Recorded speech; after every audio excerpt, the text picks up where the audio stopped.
Hey everyone, in this video we will learn more about the shortest seek time first algorithm, and we have already discussed this algorithm in the previous video with the help of one example that how we can apply this algorithm, right? And in this video we are going to see that how we can break the tie in case of this SSTF algorithm. Okay.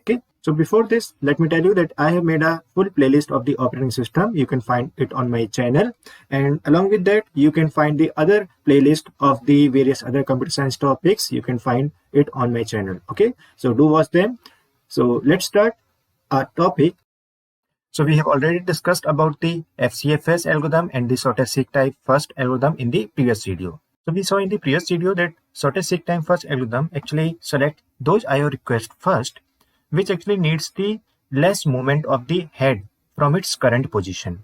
For example, you are here, okay, this is you, and you have many destinations that you are given, X, Y, Z, and W, okay. So SSTF says, okay, whether I should go to X or Y or Z or W first, okay, where should I go first? So it will say, okay, I'm a lazy person, I will go to that direction, or I will go to that particular position or the request or destination where I need less movement. Okay, so you can see the X is closer to this person, right?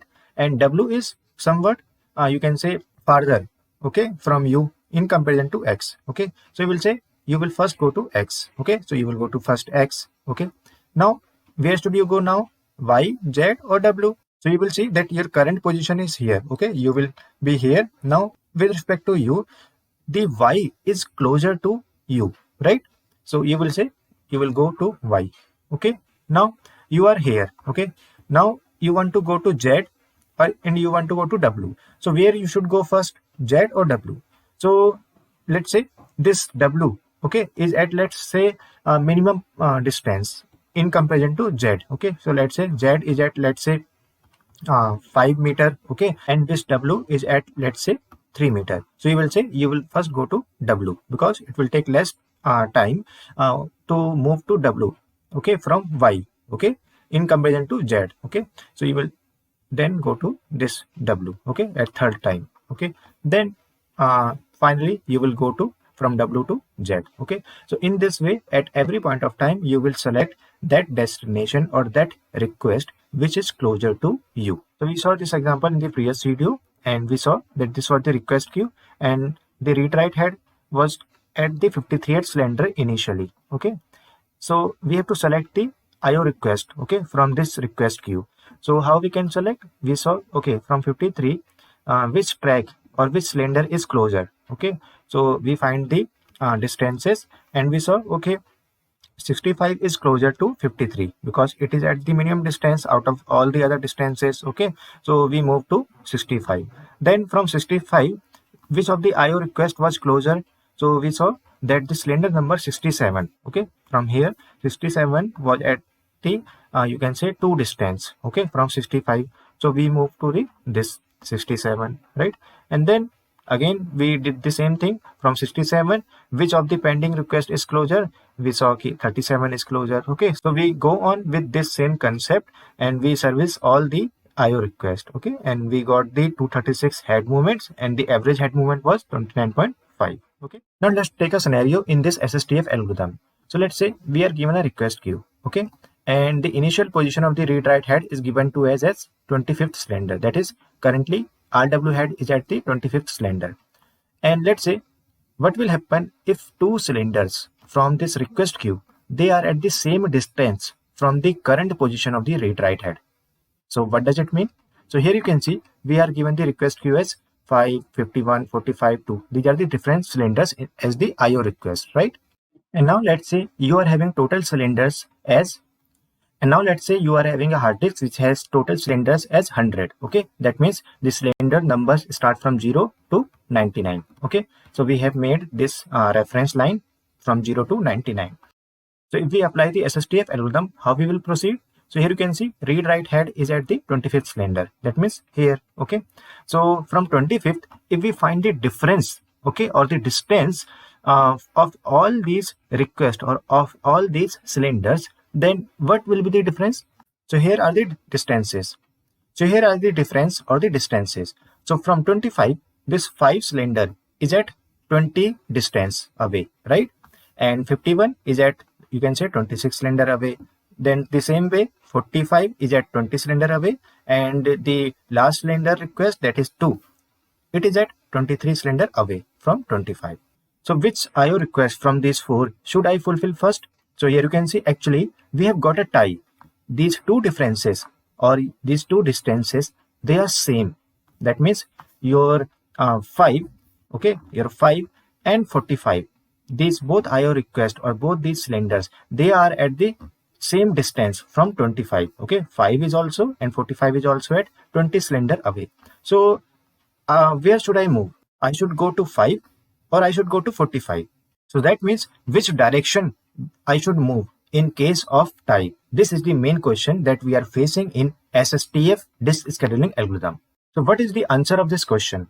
So actually it depends on the implementation. That means how the disk scheduling algorithm is implemented in the practical scenarios. That means what tie breaking policy is used, okay, that depends on this thing. And what is the complexity of the implementation of that tie breaking policy, okay, whatever tie breaking policy we are using, okay, while we are implementing this SSTF, we have to see these factors, okay. The complexity of that policies we have also to consider, okay, while we are implementing this SSTF. So that will decide that in which direction I should move, okay, in case of tie. So we can have a different tie breaking policy. For example, we can have random tie breaking policy. That means if we are at particular track number or the cylinder number, then let's say we are at the same distance away from two request, okay, then we can randomly choose, okay, either we can go to this request or we can fulfill this request first, okay. We can just generate a, you can say, random number, and on the basis of that random number we can decide that which IO request should I fulfill first. And the second way to implement this tie breaking policy can be, we can move in the same direction, okay, to fulfill the IO request in which currently our head is moving, okay. Let's say you are having 0 to 99 cylinder, that is 100 cylinders, okay, and you are currently, or your read-write head is currently at X cylinder, okay, and somehow you are given that you are moving in this direction. That means you are moving from lower cylinder number to the higher cylinder number, okay. So this is the direction of the read-write head. So according to this policy, we are saying, okay, if you are at the situation of tie, okay, you want to move here or you want to move here because both are at the you can say same distance, okay, then in which direction you should move? So this says your head is moving in this direction, you also move in this direction and service the request accordingly. So that means you move to this, okay, and you service this IO request first, okay. So this is the meaning of this tie breaking policy, this second policy, okay. And what is the idea behind this policy? So this policy says कि direction change will take actually some time, okay. You are moving in this direction, okay, and let's say in case of tie, you want to change the direction, okay. So that change the direction actually take some time, okay, because your, you can say, read-write head, it has to like do some work to change its direction, and that will be a, like a overhead, okay. So better is you are on the tie situation, so just service that request in which your head is currently moving, okay.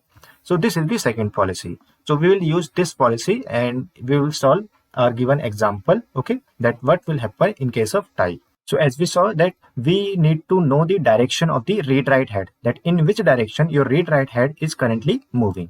So here you are given one more parameter in the information. Here we are given that previous location or the previous position of your read-write head was 20th cylinder, okay. It was somewhere here, okay, at 20th cylinder, and current position is 25th cylinder, okay. This initial means the current position of the read-write head is 25th cylinder. That means currently we are here, previously we were at the 20th cylinder. So what does it mean? It actually saying that you are actually moving in this direction, okay, from lower cylinder number to higher cylinder number. So this is one of the way to give you the information of the direction, okay. Okay, so now currently you are at which cylinder number? 25th. That means here, okay, 25th. So now your 5 and you can say this 45, both are at same distance. So where should you move, to 5 or 45? You will move to 45, okay, because your head is moving towards this 45 direction, right? So you will move to this 45, okay. Now from 45 you will again apply the SSTF algorithm, and you will see, okay, 5, 51 and 2, which should I service first, okay. So if you find the difference of all the three pending requests from the 45, you will see this is the shortest distance, okay, 6, and there is no tie. So simply you will simply go to 51th cylinder, 51th cylinder, okay. Now from 51 you have to move to which cylinder? You have to move to 2, and you have to move to 5, okay. So it is obvious that from 51 5 is at lesser distance than 2, okay. So simply you will choose 5, okay. Now the last request is 2, so you will simply go to 2, okay. So this is how we applied the SSTF algorithm and how we break the tie, okay. So if there is no tie, you can simply find the differences, and whichever difference is the minimum difference, you just go to that cylinder number or the IO request to fulfill, okay. Otherwise, if you are facing the tie, then apply this thing, okay. In that case, you will be given some information of the direction so that you can break the tie. So if we talk about the total head movements, so here we can see 51 minus 25, we got 26, and then 51 minus 2, we got 49. So the total is 75 cylinders, okay. So this is the total head movements, okay. Total cylinders traverse are 75 to service all these requests according to SSTF algorithm. And to find the average head movement, we can just divide the 75 by the total number of requests. We have 4 requests, so 75 5 by 4 equal to, we'll get 18.75, okay. So this is the average number of head movements, okay. So I hope you have understood this point, okay. So simple thing is, if you are given no information of the direction and you are facing no situation of any tie, okay, then simply what we have discussed in the previous video, you have to just apply that thing, okay. Just find the differences, and whichever is minimum, you can just go to that particular cylinder number first, okay. But if you are facing the tie, okay, then you can just apply this thing that we have discussed, okay, the direction thing, okay, to break the tie, okay. So yeah, this is what's all about this video, and in the next video we will see about the next algorithm, that is the scan disk scheduling algorithm, okay. So if you have liked the video, please like and share this video among your friends, and please subscribe the channel and press the bell icon for further notification of the videos, okay. So see you in the next video. Till then, goodbye.